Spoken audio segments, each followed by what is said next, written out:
ഓം ഭൂതനാഥ സദാനന്ദ സർവഭൂതദയാപരാ രക്ഷ രക്ഷ മഹാഭാഗോ ശാസ്തേ സ്തുഭ്യം നമോ നമാം. ജ്യോതിഷ പന്തിയിലേക്ക് എല്ലാ പ്രേക്ഷകർക്കും സ്വാഗതം. ഇന്ന് വിചിന്തനം ചെയ്യുന്നത് ആഴ്ചഫലത്തെക്കുറിച്ചാണ്.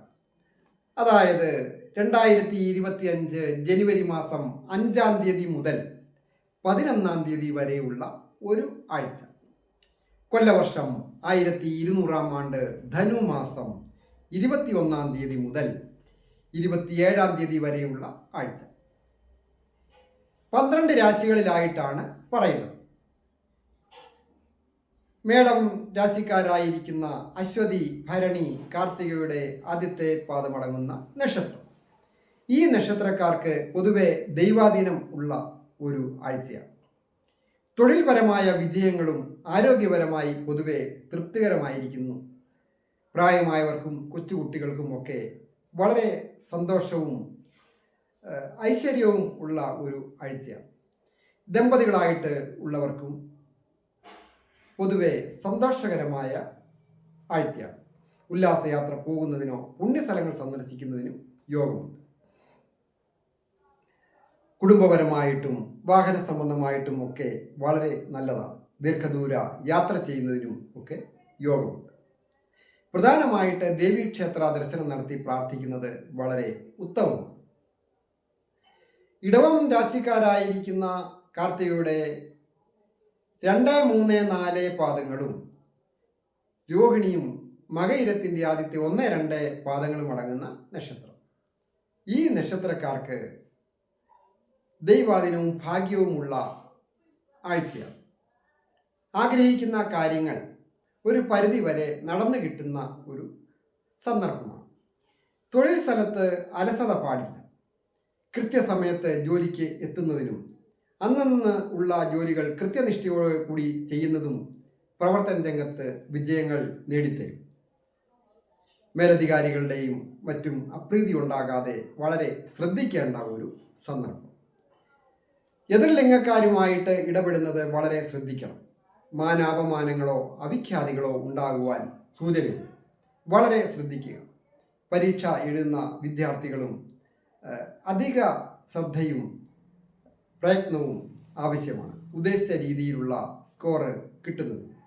സുഹൃത്തുക്കളുടെയും സഹോദരസ്ഥാനീയരുടെയും സഹായം ഉണ്ടാകും. ദമ്പതികളായിട്ടുള്ളവർക്കും ഐശ്വര്യപൂർണമായ ഒരു കുടുംബജീവിതം നയിക്കാൻ പറ്റുന്ന ഒരു ആഴ്ചയാണ്. പ്രധാനമായിട്ട് ഗണപതി ഭഗവാന് ഗണപതി ഹോമം വഴിപാട് ചെയ്യുന്നത് ദോഷങ്ങളെ ഇല്ലാതാക്കുകയും ഐശ്വര്യം കൊണ്ട് തരുന്നതുമാണ്. മിഥുനം രാശിക്കാരായിരിക്കുന്ന മകയിരത്തിൻ്റെ 3, 4 പാദങ്ങളും തിരുവാതിരയും പുണർത്തിൻ്റെ ആദ്യത്തെ 1, 2, 3 പാദങ്ങളും അടങ്ങുന്ന മിഥുനം രാശിക്കാർക്ക് ദൈവാധീനം ഒരു അല്പം കുറഞ്ഞിരിക്കും. പൊതുവെ കാര്യങ്ങൾക്ക് ഒരു തടസ്സങ്ങളൊക്കെ സൂചകമാണ്. അതുമൂലം സാമ്പത്തിക നഷ്ടങ്ങൾ വന്നുപെടാതെ വളരെ ശ്രദ്ധ വേണം. പ്രത്യേകിച്ച് തൊഴിൽ രംഗത്ത്, കുടുംബപരമായ കാര്യങ്ങളിലും ചെറിയ ചെറിയ അസുഖങ്ങൾക്ക് ആരംഭത്തിലെ ചികിത്സ തേടേണ്ടതാണ്. അത് അല്ലാത്ത പക്ഷം രോഗങ്ങൾ മൂർച്ഛിക്കുകയും അതുവഴി അധിക ധനനഷ്ടത്തിനും സൂചനയുണ്ട്. വാഹനമൊക്കെ സ്വന്തമായിട്ട് കൈകാര്യം ചെയ്യുന്നവർ അതീവ ശ്രദ്ധയും വേണം. അതുപോലെ തന്നെ ദമ്പതികളായിട്ടുള്ളവർക്ക് പൊതുവെ ഐശ്വര്യപൂർണമാണ്. എങ്കിലും പരസ്പരം സംസാരം കൊണ്ടും മറ്റും നിസ്സാര കാര്യങ്ങളെ ചൊല്ലി അഭിപ്രായ വ്യത്യാസം ഉണ്ടാകാതെ ശ്രദ്ധിക്കുക. വാക്കുകൊണ്ടും പ്രവൃത്തി കൊണ്ടും ക്ഷമ ആവശ്യമാണ്. മഹാദേവന് ജലധാര പോലെയുള്ള വഴിപാടുകൾ ചെയ്യുക. ദേഷ്യങ്ങൾ ഒഴിവാകുകയും ദോഷങ്ങൾ ഇല്ലാതാകുന്നതുമാണ്. കർക്കിടകം രാശിക്കാരായിരിക്കുന്ന ഉണറത്തിൻ്റെ 4-ാം പാദവും പൂയവും ആയില്യവും അടങ്ങുന്ന നക്ഷത്രം. ഈ നക്ഷത്രക്കാരെ സംബന്ധിക്കുന്നിടത്തോളം പൊതുവെ ദൈവാധീനമുള്ള ആഴ്ചയാണ്. ഭാഗ്യം തുണയായിട്ട് ഉണ്ടാകും. മനസ്സിൽ ഉദ്ദേശിക്കുന്ന കാര്യങ്ങളൊക്കെ സാധിച്ചു കിട്ടുന്ന ഒരു ആഴ്ച. പുതുമയുള്ള വസ്ത്രങ്ങളോ ആഭരണങ്ങളോ മറ്റ് വസ്തുക്കളുമൊക്കെ ലഭിക്കുവാൻ യോഗമുണ്ട്. ഓരോരുത്തർക്കും ഓരോ വസ്തുക്കളാണല്ലോ ആഗ്രഹിക്കുക. അങ്ങനെ ആഗ്രഹിക്കുന്ന കാര്യങ്ങൾ ഒരു പരിധി വരെ സാധിച്ചു കിട്ടുന്നതിന് യോഗമുണ്ട്. തൊഴിൽപരമായ വിജയങ്ങൾ വന്നിച്ചേരും. ആരോഗ്യം പൊതുവെ തൃപ്തികരമായിരിക്കും. ദാമ്പത്യ ജീവിതത്തിൽ അഭിപ്രായ വ്യത്യാസങ്ങളും കലഹങ്ങളും ഉണ്ടാകുവാൻ വളരെ സൂചനയുണ്ട്. ഗൃഹസംബന്ധമായിട്ടും അതുപോലെ തന്നെ വാഹന സംബന്ധമായിട്ടും ഒക്കെ വളരെ നല്ലതാണ്. സുഹൃത്തുക്കൾ മുഖാന്തരവും അധിക ധനച്ചെലവിന് സൂചനയുണ്ട്. പൊതുവെ അതീവ ശ്രദ്ധയോടുകൂടി പണം ചെലവാക്കേണ്ടതും ആണ്. പ്രധാനമായിട്ട് ദുർഗാദേവി ക്ഷേത്ര ദർശനം നടത്തി പ്രാർത്ഥിക്കുന്നതും പായസം, മാല, എണ്ണ മുതലായ വഴിപാടുകളൊക്കെ ചെയ്യുന്നത് ശ്രേയസ്കരമാണ്, ദോഷങ്ങൾ ഇല്ലാതാകുന്നതുമാണ്. ചിങ്ങം രാശിക്കാരായിരിക്കുന്ന മകം, പൂരം, ഉത്രത്തിൻ്റെ ആദ്യത്തെ പാദം അടങ്ങുന്ന നക്ഷത്രം. ഈ നക്ഷത്രക്കാർക്ക് ദൈവാധീനവും ഭാഗ്യവും ഒരുപോലെ ഉള്ള ഒരു ആഴ്ചയാണ്. പ്രത്യേകിച്ച് സ്വന്തം നാട് വിട്ട് നിൽക്കുന്നവർക്ക് പല രീതിയിലുള്ള ഉയർച്ചകൾ വന്നു ചേരും. അതായത് ദമ്പതികളായിട്ടുള്ളവർക്ക് ഐശ്വര്യപൂർണമായ കാലം, ഏജ് ഓവറായിട്ട് നിൽക്കുന്ന യുവതി യുവാക്കൾക്ക് വിവാഹം വന്ന് വാക്കാകുന്നതിനൊക്കെ യോഗമുണ്ട്. അതുപോലെ തന്നെ തൊഴിൽപരമായ പ്രശ്നങ്ങളും ഒക്കെ മാറി തൊഴിൽ വിജയങ്ങൾ വന്നു ചേരുകയും സാമ്പത്തിക അഭിവൃദ്ധി വന്നു ചേരുന്നതിനും യോഗമുണ്ട്. കുടുംബപരമായിട്ടും വാഹന സംബന്ധമായിട്ടുമൊക്കെ അനുകൂലമാണ്. വിദ്യാർത്ഥികൾക്ക് വിജയങ്ങൾ വന്നു ചേരും. പ്രവർത്തന രംഗത്തും വിദ്യാരംഗത്തിലും സമൂഹത്തിലും കഴിവ് തെളിയിക്കാൻ പറ്റുന്ന ഒരു ആഴ്ചയാണ്. മഹാദേവന് ജലധാര പോലെയുള്ള വഴിപാടുകൾ ചെയ്യുക. മഹാദേവ ക്ഷേത്ര ദർശനം നടത്തി പ്രാർത്ഥിക്കുക. ദോഷങ്ങളൊക്കെ മാറുന്നതാണ്. കന്നിരാശിക്കാരായിരിക്കുന്ന ഉത്രത്തിൻ്റെ 2, 3, 4 പാദങ്ങളും അത്തവും ചിത്തിരയുടെ ആദ്യത്തെ 1, 2 പാദങ്ങളും അടങ്ങുന്നതാണ് കന്നിരാശി. കന്നിരാശിക്കാർക്ക് പൂർണ്ണമായ ദൈവാധീനമുണ്ട്, ഭാഗ്യവുമുണ്ട്. ഉദ്ദിഷ്ട കാര്യങ്ങളൊക്കെ സാധിക്കുന്നതാണ്. അതായത് തൊഴിൽപരമായ കാര്യങ്ങൾക്ക് നല്ല വിജയങ്ങൾ വന്നു ചേരുകയും ആരോഗ്യം വളരെ ശ്രദ്ധിക്കേണ്ട ഒരു സന്ദർഭം. ദമ്പതികളായിട്ടുള്ളവർക്ക് ഏതെങ്കിലും തരത്തിൽ മാനാപമാനങ്ങളോ അവിഖ്യാതികളോ വന്നുപെടുന്നതിനോ വാക്കുതർക്കം ഉണ്ടാകുന്നതിന് സൂചനയുണ്ട്. പ്രണയിക്കുന്നവർക്ക് പ്രണയഭംഗം ഉണ്ടാകുവാനും സൂചനയുണ്ട്. ഉത്തമ ഗൃഹം വന്നു ചേരുന്നതിനും വാഹനം വന്നു ചേരുന്നതിനും യോഗമുള്ള ഒരു ആഴ്ചയാണ്. അതായത് ദീർഘനാളുകളായിട്ട് ഒരു വാഹനം വാങ്ങണം എന്ന് വിചാരിക്കുന്നവർക്കൊക്കെ അത് ഏതെങ്കിലും തരത്തിൽ ഒത്തുവരുവാനൊക്കെ ഈ ആഴ്ച യോഗമുണ്ട്. പരീക്ഷ എഴുതുന്ന വിദ്യാർത്ഥികൾക്ക് വിജയങ്ങളും വന്നു ചേരും. പ്രധാനമായിട്ട് നാഗരാജ ക്ഷേത്രം ദർശനം നടത്തി പ്രാർത്ഥിക്കുകയും അതുപോലെ തന്നെ ബ്രഹ്മരക്ഷസിന് പാൽപ്പായസം കഴിക്കുന്നതും ഒക്കെ ശ്രേയസ്കരമാണ്. അഭിവൃദ്ധികൾ വന്നു ചേരും. തുലാം രാശിക്കാരായിരിക്കുന്ന ചിത്തിരയുടെ 3, 4 പാദങ്ങളും ചോതിയും വിശാഖത്തിൻ്റെ ആദ്യത്തെ 1, 2, 3 പാദങ്ങളും അടങ്ങുന്ന നക്ഷത്രം. ഈ നക്ഷത്രക്കാർക്ക് ഈ ആഴ്ച പൊതുവെ ദൈവാധീനം കുറഞ്ഞിരിക്കും. എന്നിരുന്നാലും ഭാഗ്യം തുണയായിട്ട് ഉണ്ടാകും. സുഹൃത്തുക്കൾ മുഖാന്തരവും സഹോദരസ്ഥാനീയർ മുഖാന്തരവും കുടുംബത്തു നിന്നും ഒരു സഹായങ്ങളൊക്കെ ലഭിക്കും. പ്രത്യേകിച്ച് തൊഴിൽ സ്ഥലത്ത് മേലധികാരികളുടെ ഒരു സപ്പോർട്ടൊക്കെ കിട്ടുന്ന ഒരു ആഴ്ചയാണ്. ദമ്പതികളായിട്ടുള്ളവർക്കും ഐശ്വര്യപൂർണമായ കാലം. പുതുമയുള്ള വസ്ത്രങ്ങളും ആഭരണങ്ങളും വന്നു ചേരുന്നതിനോ ഗൃഹോപകരണങ്ങൾ വന്നു ചേരുന്നതിനും യോഗമുണ്ട്. വിദേശത്തായിരിക്കുന്നവർക്ക് ചില ക്ലേശങ്ങൾ, മനക്ലേശങ്ങൾ ഉണ്ടാകുവാൻ സൂചനയുണ്ട്. വളരെ ശ്രദ്ധിക്കേണ്ട ഒരു കാര്യമാണ്. ഏറ്റവും പ്രധാനമായിട്ട് ദേവീക്ഷേത്ര ദർശനം നടത്തി പ്രാർത്ഥിക്കുന്നത് ഉത്തമമാണ്. പായസം, അതുപോലെ തന്നെ മാല, എണ്ണ ഒക്കെ വഴിപാട് ഒക്കെ ചെയ്യുന്നതും വളരെ ഉത്തമമാണ്. വൃശ്ചികം രാശിക്കാരായിരിക്കുന്ന വിശാഖത്തിൻ്റെ 4 പാദവും അനിരവും കേട്ടയും അടങ്ങുന്ന നക്ഷത്രം. ഈ നക്ഷത്രക്കാർക്ക് ദൈവാധീനമുള്ള ആഴ്ചയാണ്. പൊതുവെ വിജയങ്ങൾ വന്നു ചേരും. പ്രത്യേകിച്ച് തൊഴിൽപരമായ കാര്യങ്ങൾക്ക് വിജയങ്ങൾ വന്നു ചേരുക തന്നെ ചെയ്യും. വിദേശത്ത് പോകണമെന്ന് ആഗ്രഹിച്ച് അതിനായിട്ട് കാര്യങ്ങളൊക്കെ പേപ്പർ വർക്കൊക്കെ ചെയ്യുന്നവർക്ക് അതിൻ്റെ പേപ്പറുകളൊക്കെ നീങ്ങുന്നതിനും വിദേശത്ത് പോകുവാനും ഒക്കെ അവസരങ്ങൾ വന്നു ചേരുന്ന ഒരു ആഴ്ചയാണ്.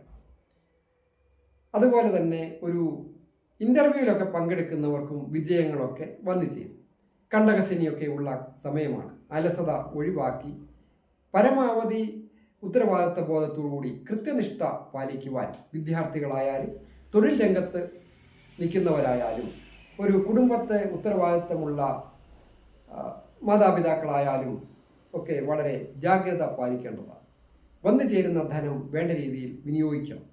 സംസാരത്തിൽ അധിക അധിക ശ്രദ്ധ ആവശ്യമാണ്. അതായത് പ്രധാനമായിട്ട് ദേഷ്യമൊക്കെ വർദ്ധിക്കുവാൻ സൂചനയുണ്ട്. അത് വളരെ ശ്രദ്ധ ആവശ്യമാണ്. ഏറ്റവും പ്രധാനമായിട്ട് സുബ്രഹ്മണ്യ സ്വാമി ക്ഷേത്ര ദർശനം നടത്തി പ്രാർത്ഥിക്കുന്നതും മുരുകന് ത്രിമധുരം, മാല, എണ്ണ, പായസം ഒക്കെ സമർപ്പിച്ച് പ്രാർത്ഥിച്ചാൽ ദോഷങ്ങളൊക്കെ മാറി ഐശ്വര്യങ്ങളൊക്കെ വന്നു ചേരും. ധനു രാശിക്കാരായിരിക്കുന്ന മൂലം, പൂരാടം, ഉത്രാടത്തിൻ്റെ ആദ്യത്തെ പാദമടങ്ങുന്ന നക്ഷത്രം. ഈ നക്ഷത്രക്കാർക്ക് ഈ ആഴ്ച ദൈവാധീനം കുറഞ്ഞിരിക്കുന്നു. എങ്കിലും ഭാഗ്യം തുണയായിട്ട് ഉണ്ടാകും. പൊതുവെ സന്തോഷകരമായ കുടുംബജീവിതം നയിക്കുവാനായിട്ട് സാധിക്കും. തൊഴിൽപരമായ വിജയങ്ങളൊക്കെ വന്നു ചേരും. ഉള്ള തൊഴിൽ നഷ്ടപ്പെടാതെ നോക്കണം. മറ്റൊരു ജോലി കിട്ടുമല്ലോ എന്ന് വിചാരിച്ച് ഇപ്പോഴുള്ള ജോലി രാജിവെച്ച് പോകുന്നത് അത്ര നല്ല സമയമല്ല. മറ്റൊരു ജോലിക്ക് കയറുവാൻ ചില തടസ്സങ്ങൾ സൂചകമാണ്. അതുകൊണ്ടാണ് അത് പ്രത്യേകം പറഞ്ഞത്. ഗൃഹസംബന്ധമായിട്ട് കുടുംബത്ത് സഹോദരങ്ങൾ തമ്മിലോ മറ്റ് ജീവിത പങ്കാളിയുമായിട്ടോ മാതാപിതാക്കളുമൊക്കെ ആയിട്ട് അഭിപ്രായ വ്യത്യാസം ഉണ്ടാകാതെ ശ്രദ്ധിക്കണം. വിദ്യാർത്ഥികളായിരിക്കുന്നവർക്ക് പൊതുവെ വിജയങ്ങളൊക്കെ വന്നു ചേരും. മനസ്സിന് നല്ല ഒരു പോസിറ്റീവ് എനർജി ഉള്ള ഒരു ആഴ്ചയാണ്. പ്രധാനമായിട്ട് ശ്രീകൃഷ്ണസ്വാമി ക്ഷേത്ര ദർശനം നടത്തി പ്രാർത്ഥിക്കുന്നതും അതുപോലെ തന്നെ പായസം, മാല, എണ്ണ മുതലായവ സമർപ്പിക്കുന്നതും കദളിപ്പഴം നേദിക്കുന്നതുമൊക്കെ ദോഷത്തെ ഇല്ലാതാക്കുകയും ഉദ്ദിഷ്ട കാര്യങ്ങളൊക്കെ സാധിക്കുന്നതുമാണ്. മകരം രാശിക്കാരായിരിക്കുന്ന ഉത്രാടത്തിൻ്റെ 2, 3, 4 പാദങ്ങളും തിരുവോണവും അവിട്ടത്തിൻ്റെ ആദ്യത്തെ 1, 2 പാദങ്ങളും അടങ്ങുന്ന നക്ഷത്രം. ഈ നക്ഷത്രക്കാർക്ക് ഇപ്പോൾ ദൈവാധീനമുണ്ട്. ഏഴരശനിയൊക്കെ തീരാറായിരിക്കും. ശനിയുടെ പിടി കുറഞ്ഞു വരും. പൊതുവെ സന്തോഷകരമായ ജീവിതം നയിക്കുവാനായിട്ട് സാധിക്കും. ആരോഗ്യം പൊതുവെ തൃപ്തികരമാണ്. ദമ്പതികളായിട്ടുള്ളവർക്കും പൊതുവെ ഐശ്വര്യപൂർണമായ കാലം. തൊഴിൽപരമായ വിജയങ്ങളൊക്കെ വന്നു ചേരും. സ്വന്തമായിട്ട് ബിസിനസ്സുകൾ ചെയ്യുന്നവരും അതുപോലെ തന്നെ മറ്റ് ഊഹാപോഹ കച്ചവടങ്ങളിലും ഒക്കെ ചെയ്യുന്നവർക്കും ബിസിനസ്സുകാർക്കും ഒക്കെ നല്ല ലാഭം കിട്ടുന്ന ഒരു ആഴ്ചയാണ്. വിദ്യാർത്ഥികൾക്ക് വിജയങ്ങൾ വന്നു ചേരും. പൊതുവെ സുഹൃത്തുക്കളെ തിരഞ്ഞെടുക്കുന്നത് വളരെ ശ്രദ്ധിക്കുക. പ്രത്യേകിച്ച് ലഹരി പദാർത്ഥങ്ങളൊക്കെ ഉപയോഗിക്കുന്നവർ അത് ഒഴിവാക്കുന്നതാണ് ഉത്തമം. ശനി പ്രീതികരമായ കാര്യങ്ങൾ ചെയ്യുക. ശാസ്താവിന് എള്ളുപായസം കഴിക്കുകയും നവഗ്രഹ പ്രതിഷ്ഠയുള്ള ക്ഷേത്രത്തിൽ ശനീശ്വരന് പൂജ ചെയ്യുന്നതുമൊക്കെ ദോഷത്തെ ഇല്ലാതാക്കും. ശ്രേയസ് വരികയും ചെയ്യും.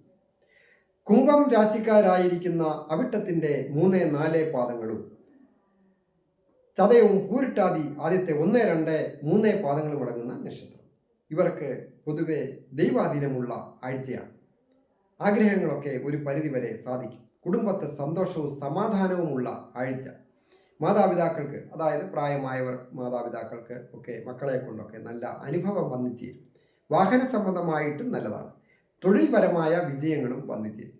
തൊഴിൽ രംഗത്ത് പൊതുവെ അഭിപ്രായ വ്യത്യാസങ്ങളോ ഒക്കെ ഉണ്ടാകാതെ ശ്രദ്ധിക്കണം. തൊഴിൽ കാര്യത്തിൽ ഒരു കൃത്യനിഷ്ഠ ആവശ്യമാണ്. അത് സ്വന്തമായിട്ട് തൊഴിൽ ചെയ്യുന്നവരായാലും മറ്റ് സ്ഥാപനങ്ങളിൽ ജോലി ചെയ്യുന്നവരോ ഗവൺമെൻറ് ജോലിക്കാരായാലും വളരെ കൃത്യനിഷ്ഠ ഇല്ല എങ്കിൽ ഏതെങ്കിലും തരത്തിൽ ഉള്ള ഒരു മാനസിക ക്ലേശത്തിന് സൂചനയുണ്ട്. കണ്ട ജന്മത്തിൽ ഏഴരശനി അനുഭവിക്കുന്ന സമയമാണല്ലോ. വളരെ ജാഗ്രത വേണം. ദോഷങ്ങളൊക്കെ മാറുന്നതിന് പ്രധാനമായിട്ട് ഗണപതി ഭഗവാന് ഗണപതി ഹോമം വഴിപാട് ചെയ്യുകയും ശാസ്താവിന് നീരാഞ്ജനം പോലെയുള്ള വഴിപാടുകൾ ചെയ്യുകയും ശനിയാഴ്ച അവരൊരാൾ കഴിയാവുന്ന രീതിയിൽ വ്രതാനുഷ്ഠാനങ്ങളൊക്കെ എടുക്കുന്നത് ദോഷത്തെ ഇല്ലാതാക്കും. മീനം രാശിക്കാരായിരിക്കുന്ന പൂർട്ടാതി 4 പാദവും തൃട്ടാതിയും രേവതിയും അടങ്ങുന്ന നക്ഷത്രക്കാർക്ക് ദൈവാധീനം കുറഞ്ഞിരിക്കുന്നു. ഏഴരശനിയൊക്കെ ഉള്ള കാലമാണ്. ഏർപ്പെടുന്ന കാര്യങ്ങൾക്ക് അതീവ ജാഗ്രത വേണം. പൊതുവെ തൊഴിൽപരമായ വിജയങ്ങൾ വന്നു ചേരും. പഠിച്ചിറങ്ങിയ വിദ്യാർത്ഥികൾക്കും മറ്റുള്ളവർക്കും തൊഴിൽ നഷ്ടപ്പെട്ട് നിൽക്കുന്നവർക്കുമൊക്കെ ഒരു പുതിയ തൊഴിൽ ലഭിക്കുവാൻ ശ്രമിച്ചാൽ അത് സാധിക്കുന്ന ഒരു ആഴ്ചയാണ്. ഇൻ്റർവ്യൂ ഒക്കെ പങ്കെടുക്കുന്നവർക്ക് അത് വിജയിക്കുവാനും അപ്പോയിൻമെൻ്റ് ഓർഡർ കൈപ്പറ്റുവാനും യോഗമുള്ള ആഴ്ച. പ്രധാനമായിട്ട് ദേഷ്യങ്ങളൊക്കെ ഒഴിവാക്കുക. ദാമ്പത്യ ജീവിതത്തിൽ പല രീതിയിൽ അലോസരതകളൊക്കെ ഉണ്ടാകാം. അത് മനസ്സിലാക്കി പരസ്പരം കഴിവതും ദേഷ്യം ഒഴിവാക്കി വേണം ജീവിക്കുവാനായിട്ട്. വാഹന സംബന്ധമായിട്ടും ഗൃഹസംബന്ധമായിട്ടും പൊതുവെ നല്ല ഒരു ആഴ്ചയാണ്. അപ്രതീക്ഷിതമായ ഒരു ധന ആഗമന യോഗവും ഈ മീനം രാശിക്കാർക്ക് വന്നിച്ചേരും. ഏറ്റവും പ്രധാനമായിട്ട് ശ്രീകൃഷ്ണസ്വാമി ക്ഷേത്ര ദർശനം നടത്തി പ്രാർത്ഥിക്കുക. കൂടാതെ നാഗരാജാവിന് മഞ്ഞൾപ്പൊടിയൊക്കെ സമർപ്പിക്കുക. ശ്രീകൃഷ്ണ ഭഗവാന് പാൽപ്പായസം, അതുപോലെ തന്നെ മാല, എണ്ണ, കദളിപ്പഴം നേദിക്കുക. ഇതൊക്കെ ചെയ്താൽ ദോഷത്തെ ഇല്ലാതാക്കും. ഞാൻ ഹരികുമാർ, ദേവി ജ്യോതിഷാലയം, കാവുംപടി, മണർകാട്, കോട്ടയം. ഈ ചാനൽ സബ്സ്ക്രൈബ് ചെയ്തിട്ടില്ലാത്തവർ സബ്സ്ക്രൈബ് ചെയ്യുകയും ലൈക്ക് ചെയ്യുകയും ഷെയർ ചെയ്യുകയും ചെയ്ത് എന്നെ പ്രോത്സാഹിപ്പിക്കണം എന്നുകൂടി അഭ്യർത്ഥിക്കുന്നു. അതുപോലെ തന്നെ ജ്യോതിഷ കാര്യങ്ങൾക്ക് നേരിട്ട് വരികയോ ഫോൺ വിളിച്ച് ചോദിക്കുന്നതിനും അവസരമുണ്ടായിരിക്കുന്നതാണ്. വിവാഹ തടസ്സം നോക്കുന്നതിനായാലും മറ്റ് കാര്യങ്ങൾക്കൊക്കെ ആയാലും എല്ലാവർക്കും നന്മ വരുവാനായിട്ട് പ്രാർത്ഥിക്കുന്നു.